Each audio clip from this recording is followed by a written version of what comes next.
sometimes I squeal. So, oh, what a relief it is. I'd run out of funny stories.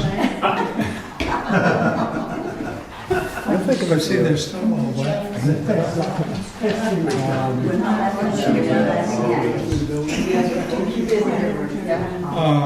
No, that's where we should start, because then we can actually deal with them. All right. Kevin, No, Kevin's not here, so where have I hidden?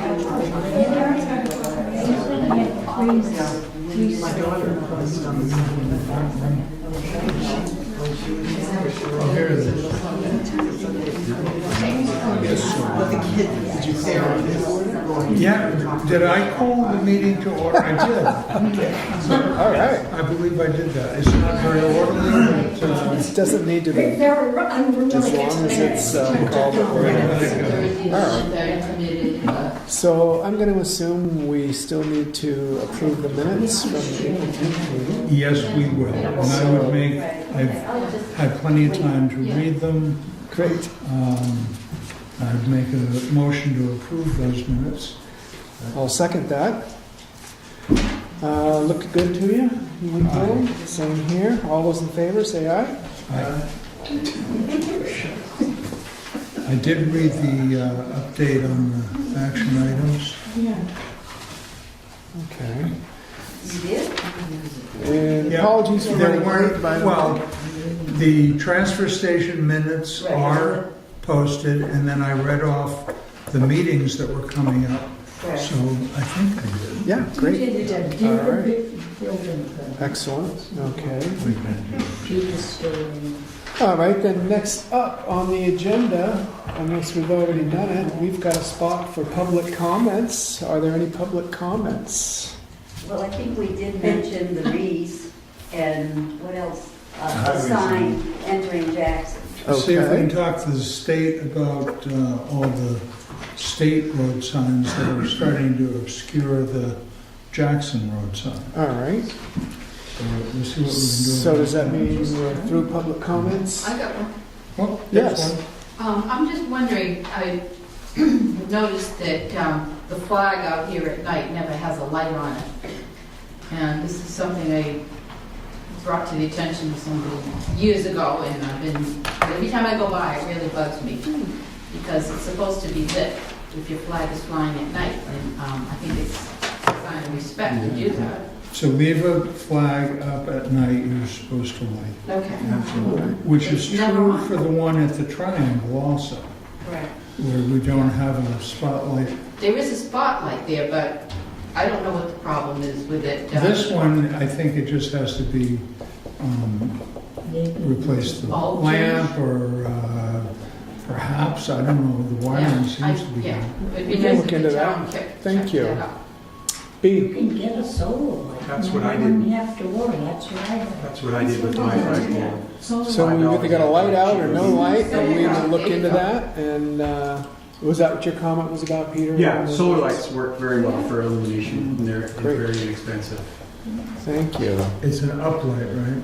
You can stick them in the ground, you can I'll go put them any way you with want. I just, It's a I problem. just tape mine to the pole and, yeah. Any other public comments? I was just wondering, I heard it over it. I kind of got, I haven't read the comments in the minutes lately. But I understand that the town office is closed when the school has a snow day. Yeah. Yeah. Is that true? Yep. How come they're open this week? Was that, Yeah. was that done in the public meeting, a hearing?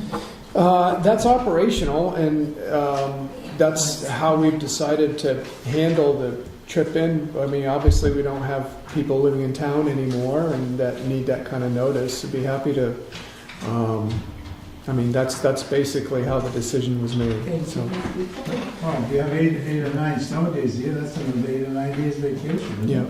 Well, no, it's not a paid vacation. They make up for the time, you know. I'll tell you what I did. during- I worked for a company one time that when we had snowstorms, very bad snowstorms, they actually sent the drivers to pick up the people, bring them in. I mean, that sounds a little bit obtuse, but we have 4 or 5 guys on the road crew who, when they're out, whatever, could pick up the crew for the office, maybe 2 They hours don't live in later. Jackson, they live in other towns, so, That we we're- realize. Yeah. excuse me? We realize they don't Yeah. live in Jackson, but they didn't before live in Jackson, but they came to work. Well, we're here to take all comments, and we appreciate the It's not comment. that, yeah, I'm just wondering, because things are being put in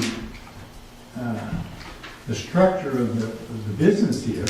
You know, you went from hourly to salary, you went from working on snow days to not working on snow days.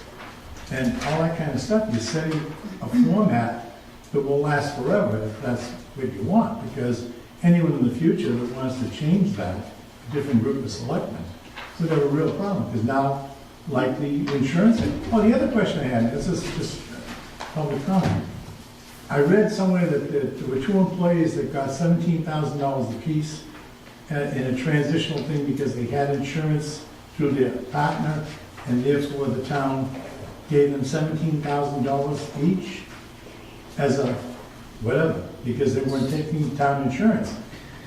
Well, what I don't understand, again, is that something, that same $17,000 going to happen to that, one of those individuals every year? Does that happen again? So we've gone over this probably in depth at every single meeting since the annual meeting and including the annual meeting. That what you heard was misinformation.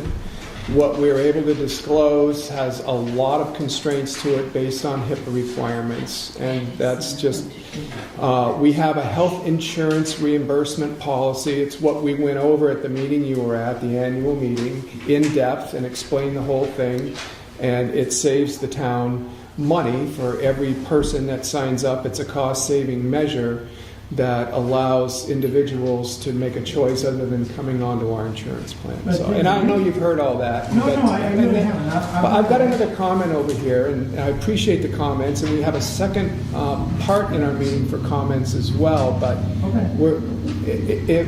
and the meeting after the annual meeting, there were concerns from multiple people in the room, and we basically ran about a 30-minute ad hoc public hearing on the issue. And so we've gone through it in great depth.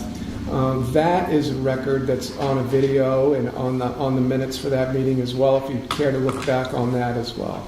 Sarah? Yeah, it was $34,000 total for the reimbursement that Jackson gives. Forget the 17,000, it's a 34, right? That was the figure, a $34,000 reimbursement for not taking insurance. Because I understood it was 2 families, so I just split it in half. So I'm the person that made the misinformation, Sure. as you say, but Right. it is $34,000. And we were aware, yeah. Okay, Well, I what just we wanted- budget and what we save and what we actually use can be 3 different things. Yeah. Right. Are there any more public comments before we move on? And we have another spot for public comments later in the meeting. Yeah. Right, I went and I asked for the information for your non-public session, and I received 2 pieces of paper, but it was hard for me to read whoever wrote the minutes, but I believe it said, Police Department presented a draft update of the rules regulating policy and procedures manual to the board. Board's goal to review and provide feedback April 10th meeting. I didn't get the draft when I asked for the thing, for the copy You of the won't get minutes. a copy. I can't get the minutes, No. the draft? I'm sorry, you get the minutes of our meeting. Right, but it said he presented a draft, so if it's not non-public, why couldn't I have a copy of the draft? Because it's confidential. The, The meeting itself was fine to talk about. Oh, okay. I wish you have that information. Right, the policies, actual procedures, and document may practices not- manual is not a public document that we're allowed to share. oh, it's not like a personnel policy that, That's correct. Yeah, this is police procedures. oh, okay. All right, thank you for Yeah. getting that in my mind clear. So Kevin is not here, but we do have a building inspector's report. And that's really the primary reason, although he comes a lot because he's really interested and enjoys the meetings, but that's the primary reason Roger's here. Yes. today. So you want to come on up, Roger? Sure. So the question came up on the building permit for the library patio and pergola. And when I was filling it out, it's like, well, we don't own the land, it's the town land. That's right. So who actually signs it, who, does that? So I'm thinking it's the selectmen would have to sign it as being the owner, Yeah. okay? And we have signed these in the past for building projects on town property. Yeah. Is there anything, I think we've both had conversations with Kevin, he seems to be pretty much in the loop on this project Yeah. and is totally engaged in what you're doing. Any kind of highlights you want to share with us? We did make some changes to the initial design, where we had 2 ramps, 1 ramp coming down each side, Mhm. and it put people out down here and down here. But we wanted to try and do, that could still be done in the future if we ever need to, but we're only talking about a 10-inch drop from here out to here, 10 inches. We're thinking we can just do it with earth and grass, because a 10-inch change over 25 feet, 30 feet is really nothing. It's more of a path Mhm. than a ramp now. Mhm. So that's what we'll be doing here instead. The pergola is a little bit bigger than what was in the design. Initially, it was more of an artist rendering. Really couldn't be Mhm. built that way, so we designed a new pergola to go in there. Okay, if this is a earthen ramp. Walkway, is there a step up here? Or No. Is there a step into the No. building? No, So a wheelchair could go all correct. the way? These are drains right here. Mm. Yeah, So, because this is at the same basic level as the floor of the library, even though the water sheds to either side, Right.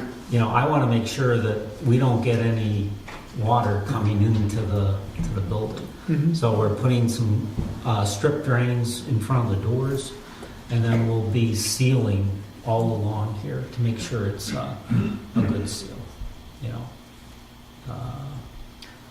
And that's a requirement by ADA. I mean, we have to be a quarter, maximum of half an inch. And if we go a half-inch drop, then we have to have a taper coming up. Mhm.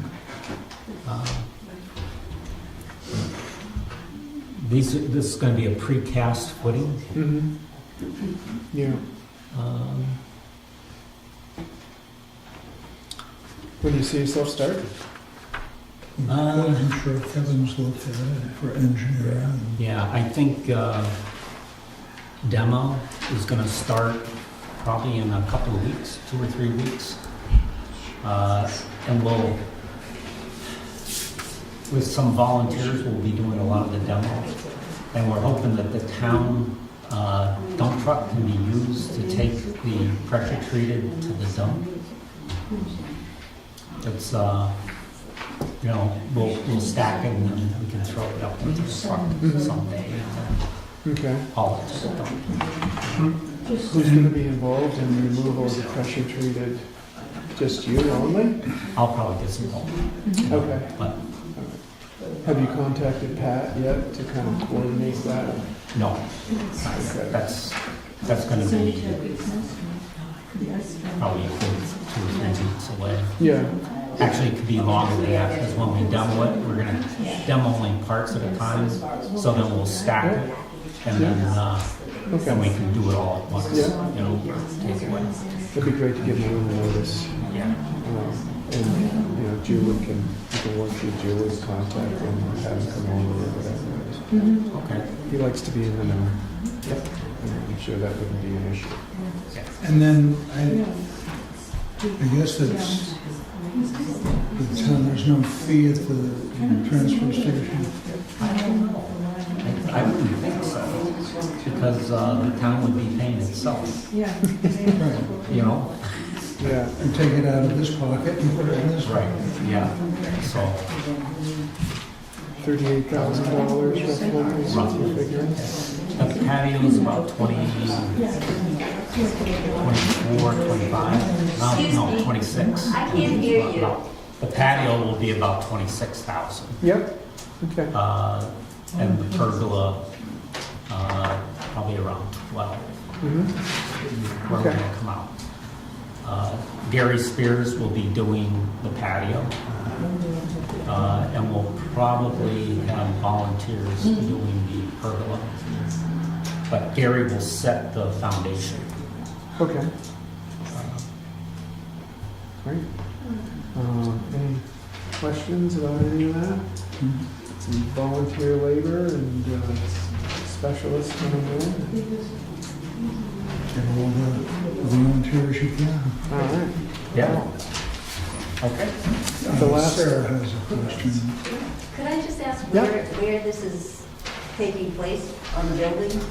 The back of the library, off the back side of the library. So where the chairs are, you go out the doors there, is where you're talking? Right. To go- Yeah, okay. yeah, that'll be the patio going out. There's an artist rendering in the library Okay. up in the meeting room. That's basically what we're gonna be installing. It'll be a little bit different, but it's basically that artist rendering that was done. I just haven't seen it on, like, I thought it might be on the bulletin board, but you're telling me if I go upstairs, I'll see it. Yeah, it's a poster. Okay. Okay. I think the last time we signed one of these, we did entertain a motion, just to... I'd entertain a motion to sign this permit. And I'll second that. Any final comments, Dick? All those in favor, say aye. Aye. Very good. Thank you. Thank you. Good luck with the project. Yep. Anything else we can do to help, let us know. Yeah.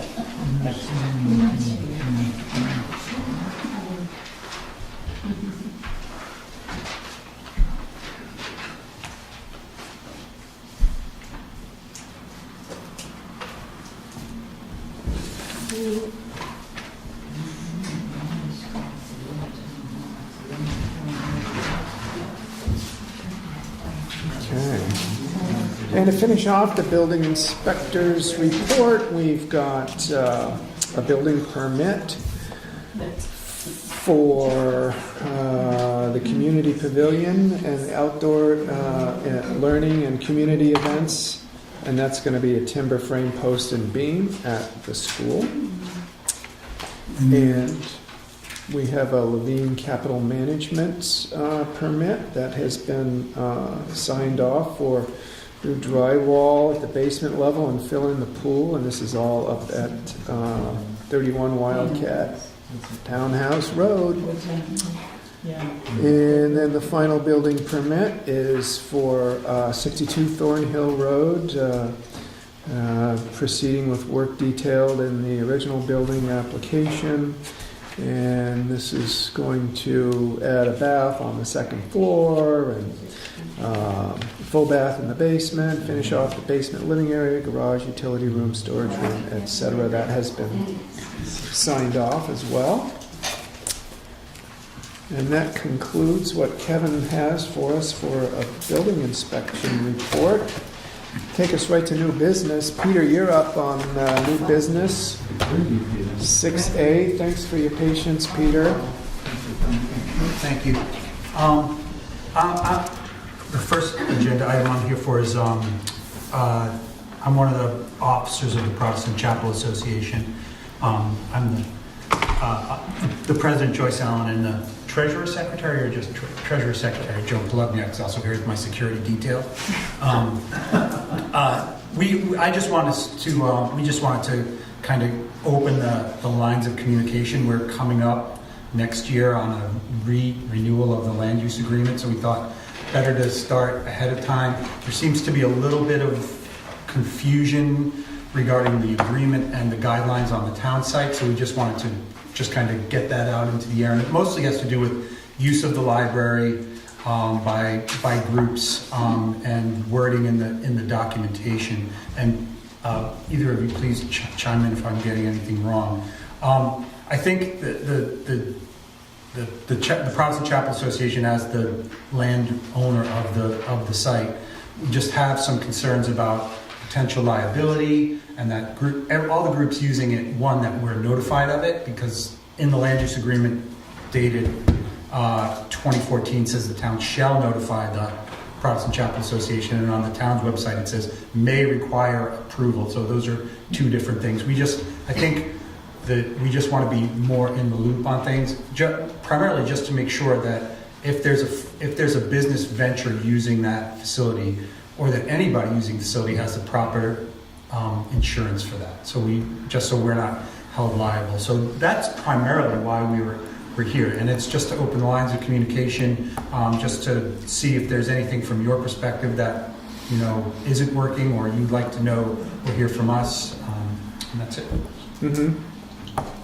Well, thanks for coming. Yeah. I think that we became aware a couple of weeks ago, or I became aware for the first time, that there was a yoga class that was running in there, and it kind of went from, I think, what we felt was going to be a donations accepted type of a format to participants being charged, and that does take, it seems like a small thing, but it raised red flags with us, and I don't know if anybody wants to weigh in out there, but that was something that was certainly understandable, that you would be concerned about that and want to get some clarification on how that building is used.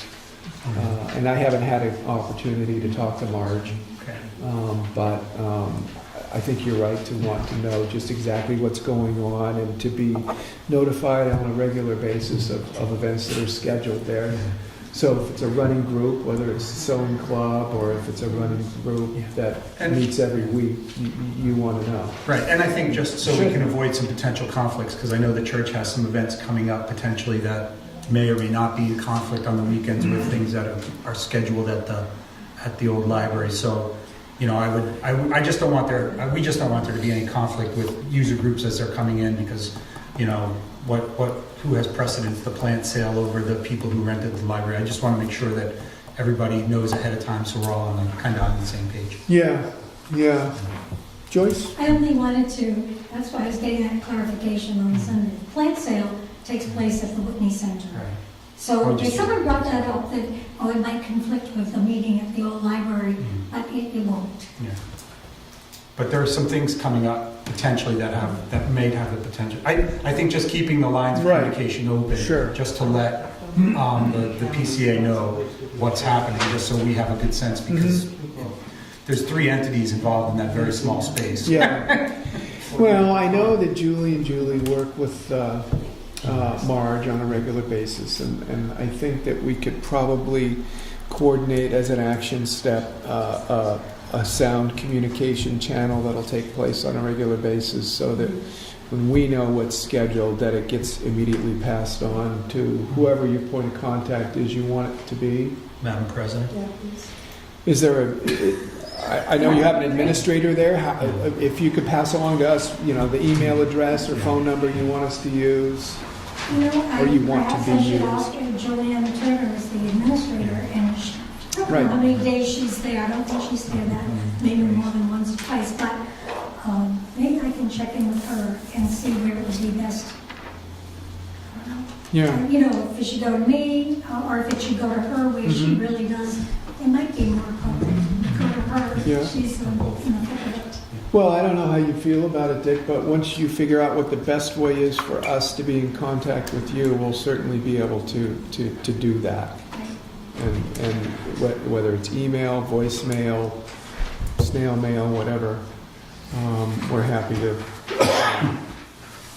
communicate the way that's most convenient for you guys. Are there any other? No, I didn't know if you all had anything from your side. I think that the liabilities are probably one of the biggest issues to hammer out also, because as I read our agreement, we have to be careful. You're going to maintain the driveway. We're going to maintain the walkway. If somebody is parked and is walking in the driveway to get into the library, where's that liability? So it'll be an area that we really want to work on the wording.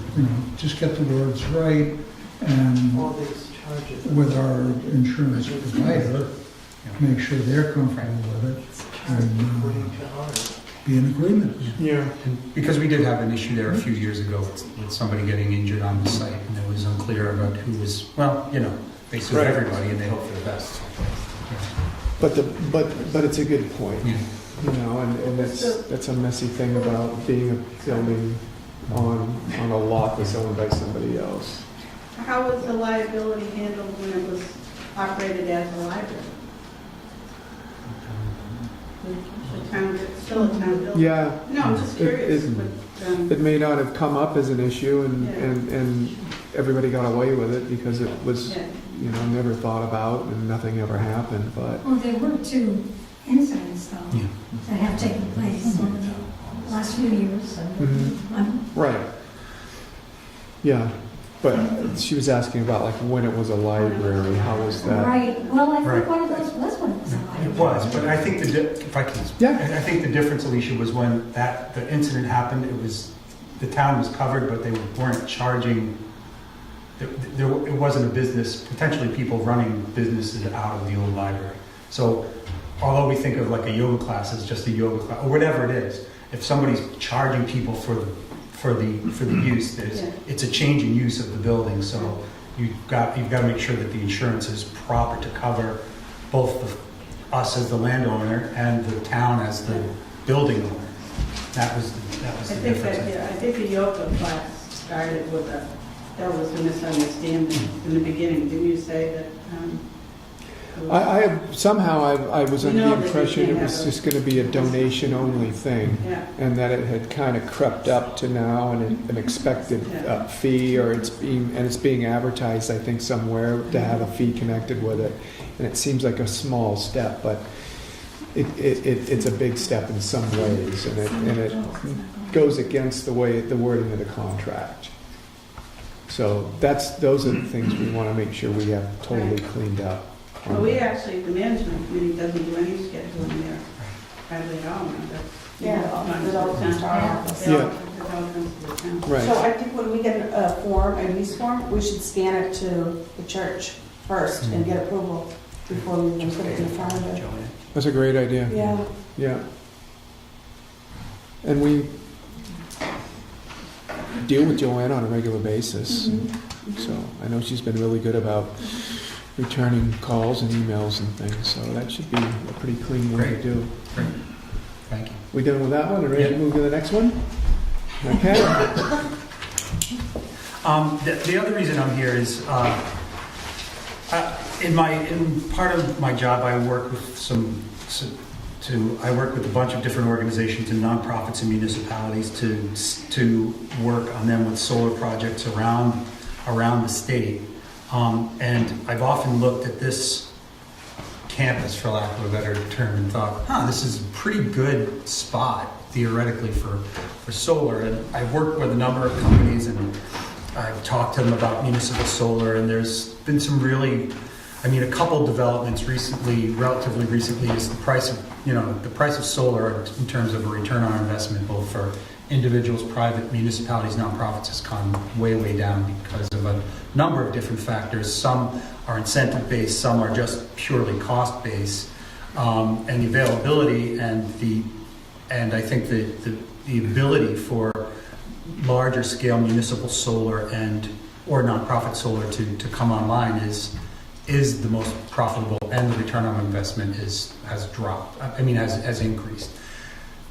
Along with that, there have been some other developments in terms of how you finance these things. So the typical thing is you get an assessment, you try and pay for it, or you bond it, or however, and then you pay off the bond. I work with a couple of different organizations. One, I brought their literature, and they're not the only one, but they're one of the best in New England that does what's called a power purchase agreement, where they come in and do an assessment of your site to see if it's a good candidate, tell you what you can and can't do in terms of solar energy at your site, and then they run a bunch of different numbers and scenarios for you to say, look, if you did a power purchase agreement, basically all a power purchase agreement is somebody puts down the money, you pay them back over time. It's very similar to a bond in essence, but you don't put any money up front. The companies often put the money up front, and then you have the opportunity to buy the equipment back over time or at a certain period of time. But there's no money up front for the municipality. I'm getting a little bit ahead of myself. So I'm just here to see, is this something that the town might be interested in? We have theoretically a good site out back here in terms of the old Gray's Inn site, with very little site work that would need to be done. There's power to the site. These are some of the limitations that when they look at, say, and the campus is close by, you've got 4 town-owned buildings in a pretty small, relatively small footprint. So I'm just here to explore the option to see if the town might be interested in it. It's a good long-term savings for the town in my mind. This equipment now has got, 35 to 40 years of usability shelf life. They used to be 20 to 25 years. They've increased. So, and on a larger scale, I think it's a great move to, one, demonstrate to the community and others that the town can do something like this. And it's energy independence and it's energy stability for us as a community and for the taxpayers. So, and I can leave you with all this to look over. If you want to pursue it, I'm happy to continue the conversation. I can probably get somebody here in the not too distant future. These guys at this company I work with, they've done upwards of 8,000 installations in all over New England, municipal, nonprofit, commercial, residential, ground-based, roof-based. They come in and do an assessment and say, here's what it would look like theoretically. So if you're interested, you can get back to me. I can leave this with you, and we can move forward or not. So that's all I'm here for. I don't know if you had any questions. Well, it seemed like I don't know if it was 2 or 3 years ago, and Emily was involved, that we had somebody come in. I don't know if it was the same company or not, but and the proposal was to do an energy audit, I think, of these 3-4 buildings, this conglomeration, and really get a sense of what we would be talking about. And I can't remember how that died on the vine. I think it did die on the vine because that was more about energy. It was about efficiency for the buildings, not about energy production. And that can be a part of this. They can come in and do audits and say you need to do more insulation, you need new windows, what have you. But this is a kind of a different thing. You can do it as part of a greater whole. Yeah. Well, and I don't talk to that person Emily. So this would be a freestanding, because I know the roof line of the library isn't correct. The roof line of this building is not correct unless you do which I find obtrusive. Slantum. Yeah, and I don't like that. If you can lay it on the roof, it's quite a bit nicer to look at.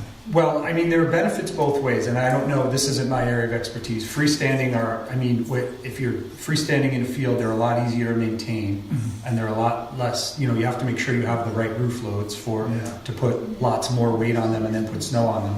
So that's part of what they do. They would look at everything and say, here are your options if you did roof mounted versus a freestanding array up on the side of the hill, what have you. I know I've seen them both ways, and they both have their pluses and minuses too. But I'm just here to explore the openness to the concept. Yeah. Well, I think personally, I'm very open to learning more, and so it'd be nice to meet with the person, get a sense of what other municipalities they've been working with, and then that would function as a reference list, and we could follow up on that. And I think probably John Allen's the perfect one to put in charge of that. Since he's not here. But I'm sure John. one or all of us, and maybe we start with that on an agenda at a meeting and hear the presentation and take it from there. I don't know. Those are just my thoughts on the fly, Dick. You? I can leave this with you, and what I'll do as a follow-up, I can contact the right people. Their contact information's in here, and see if we can get them on the agenda for a meeting. Great. The last thing is, I don't know if you're familiar with B corporations. They're public benefit corporations, so they're not a business. So a B Corp is a company. It's a for-profit company, but as part of their charter as a benefit corporation, is they have to show some benefit back into the community. So they take some of their profits and put them back into both their employees and their community, which I think is another plus for us. But I'll leave you with the Great. I'll leave you with the propaganda, and I'll follow up with Thank you. revision. Thank you. Yeah. And we can look into that and see about getting that on up. I'll coordinate with Julie then. Great. Okay, thank you. Thank you. All right. Could I ask Mr. Benson a Yeah. question? Sure. I know that when the town was going to put the new garage up, Mhm. that Bert Phillips had to come and we had to put a balloon up, and the library was very concerned about how it was going to look and so on. So aesthetically, will that be part of what your project will be, what it would look like from, for instance, the new patio they're putting on in and so on and so I forth? think you can, I don't know if we'll do a balloon test, Sarah, but No, I think. no, I understand, but I think there's no doubt that aesthetics are in the, there will be, whenever you construct something, there are aesthetics, and it all depends on how you feel about the aesthetics, and I think that's part of the conversation, is to see, does the town want to be theoretically energy independent, but the cost of that is, the visual cost is you have a bank of solar panels on a roof or freestanding in a field, as opposed to having a fuel truck come, or, those are all part of the trade-offs. They give you an energy analysis, they don't give you an aesthetics analysis, so to speak. Yeah. Well, I was just letting you know that they were very concerned when we were going to build a new garage as to making sure that it wasn't visible from their parking area or their building. All right. Donated bench request to be moved. We talked about that. We got that one off? Yeah. Okay. We No tabled more? Oh, okay. We just tabled that until more information comes in from, folks who use the bench down at the park. Okay. And, what the design features might be at the library. So we'll talk about that later. That sounds great. That's already been addressed, and that is fine with me. Thank you. And then next up is a current use application. And this is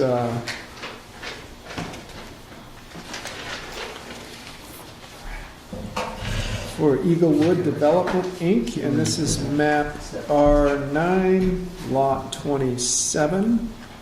Have you had a chance, did you go through that at all, Deb? No. Okay, so this is a current use application.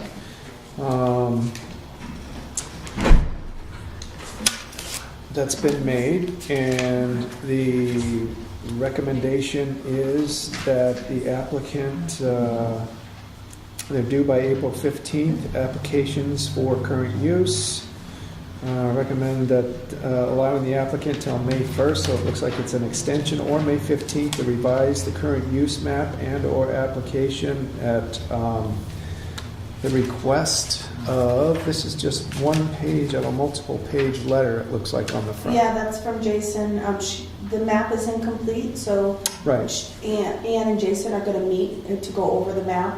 So she's asking for a May 15th extension. Continuation, Yeah. extension until May 15th, okay. Just, it says better map, and I assume this was from Jason, and it is, but it wasn't signed or Yeah, I finished think or Julie put a anything. note So. on there. Okay. Great.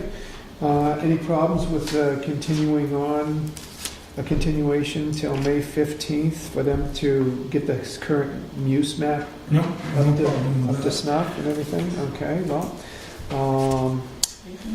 take a motion then to allow for, I would make a motion that we allow the extension to the 15th of May. okay, and I'll second that. All those in favor? Where's Eaglewood? I'm sorry? Where is Eaglewood? Where is Eaglewood? This is actually a 100-acre parcel located on Cyrus Lane, and if I remember... Ann Peterson. I'm sorry? Ann Peterson owns it? Yeah, and so there is some issue when Jason went up there, the map that he was using was either not to scale or not accurate, and so if they were looking for a land use application, everything needed to be clear and more understandable for Jason to understand how this application, what it was going to impact and what it wasn't. And so we've asked her to get her map a little bit more accurate and more detail on the map so Jason could understand it. Who is Jason? Jason Call is our town tax assessor. Okay. And that's one of the steps in order to do this. So that's kind of where he felt like he did not have enough accurate information to be able to understand what the proposal was. So, all those in favor of allowing for that extension until May 15th? Aye. That's all I have to say. Aye. Very good. Okay. Thank you. And next up was just an FYI that Whitney's Inn has permission to serve alcohol outside in their licensed area for 2 weddings to be held on Saturday, April 28th and Saturday, July 7th. And next up That was is... the Whitney's one. Yeah, that was the Whitney's one. I just would suggest that they get their application in a more timely way in the future. That's pretty tight. Yeah, it was like, Yeah. we gotta have it Okay. yesterday. Yeah. So, I mean, it's a business and, Oh, she did? Was there an explanation or just... I think they have a new manager there. Okay. Yeah, but, yeah. All right. Well, I'm glad he realized it before May 1st. Very good. And then this one is a little bit more timely. This is the seasonal request from the Eagle Mountain House. Serve alcohol outside in their licensed area for outdoor weddings and outdoor barbecue events. And the license would run from May 1st to October 30th. We've spoken with the Eagle Mountain House in the past, as well as all seasonal outdoor tents that get put up, and we've asked them to consider complying voluntarily with some noise abatement measures, and in their letter requesting the approval of the town to serve liquor outside of the licensed area between May 1st and October 30th. They have agreed to the following noise mitigation measures. Music will be no higher than 90 decibels in the tent, as measured by a calibrated meter. Music will not play later than 10:30 p.m. in the tent, and the sides will remain down during the time the tent is in place for the season. That last noise mitigation measure was kind of reinforced a little bit because when the walls were up at the beginning of the event, somehow management was new or whatever, and the walls didn't come down. So now they understand that those walls will be down the entire time, the entire season that the tent is up. yes. So they're asking for our favorable consideration in this matter. I'll entertain a motion to approve. I would make a motion that we favorably consider that matter. Okay, and I'll second the motion. Any more comments on that, Dan? No, they've been really good about complying. Yeah, they had a good season last year. Yeah. They really did. And complying doesn't hurt their season. No, it doesn't. It doesn't, and I will tell you that it was the Wentworth Hotel that was the first one to comply to these measures, and they kind of did so with some real concerns about how it was going to impact the quality of their events. Right. And this was back when Fritz was alive, and both Fritz and Ellie said it didn't impact the quality of the event at all. And now they're active supporters with the noise mitigation measures. So all those in favor, say aye. Aye. Very good. Did you get the wetlands permit? Pardon? Did you do the wetlands permit, the FYI? Did you- That was for your information. Okay, you already did that? Okay. Yeah. You don't have to approve it or anything.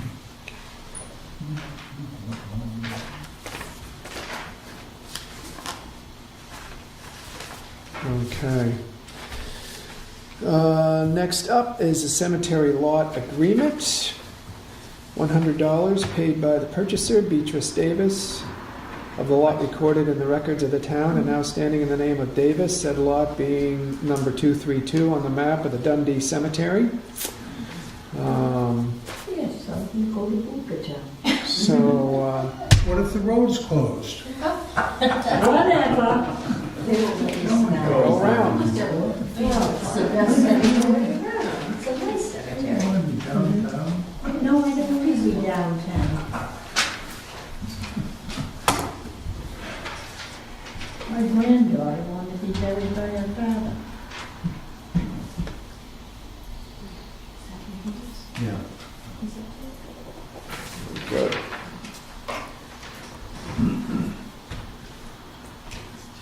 I'm not 17. Okay. And Jason would like the solar exemptions signed that he's gone through. There are 13 of them, so we can make a motion to approve the solar exemptions approved by the tax assessor. I would make that motion. And I will second that motion. Any questions about any of these, Dick? Any? Okay. All those in favor, say aye. Okay, and there are We don't have to 13 sign the separate roll right exemptions. now. We'll do that now that we've approved signing those. And here is the wetlands permit application on the back of that. So that takes care of new business. Old business was transfer station updates. I thought we were going to maybe move that over to the May 8th meeting when John will be here on a regular basis. And we'll have had a meeting with the transfer station crew since in the interim. So I'll go ahead and suggest that we table the transfer station updates until then. Okay, Get that very good. table. That takes us to our next round of public comments. Are there any public comments, Sarah? Yeah, just a question of the 13 solar exemptions on the tax base, what are the total numbers for that? I don't have any idea. They can check in the office and see if they've got that on record, if you'd like to pop in and ask. That would be with Karen? You could start with the town office here, and they'd be happy to help you. And It'll they're- be a while before Jason has those figures because he is going to go and assess what I talked to him about. And so he comes up with his own number. He doesn't care what it costs you to put it in, anything. He has his formula for assessing that. the value. Yeah. So he'll come up with that and plug it into all of these residences. And then after that, I'm sure you'll be able to get that information. Okay. More public comments? Joyce? Can you talk a little bit about that, the solar exemptions? Is this going back to, I remember one person in particular thinking, boy, I spent all this money on solar installation and now I'm being charged, the taxes on my place have gone up so much because of it. Is this what this is about, or is this a totally different? It's exempting the value of those installations So to from make the it- property value. To make it an incentive for people to go ahead and put them up. That was the Rather than purpose. being taxed more because you did it, now perhaps you're getting somewhat of a lesser. That was the purpose for the warrant article Okay. that was presented at the town meeting and approved by the I voters, wasn't yeah. there, so I- Yeah. Hey, you didn't must much. I didn't think so. But yeah, that's good. Thank you. Yeah, excellent. Okay, no more public comments. Yes. And I'll second it. All those in favor say aye. Aye. Thanks for coming, everybody. I'm glad you were able to make it. Yes.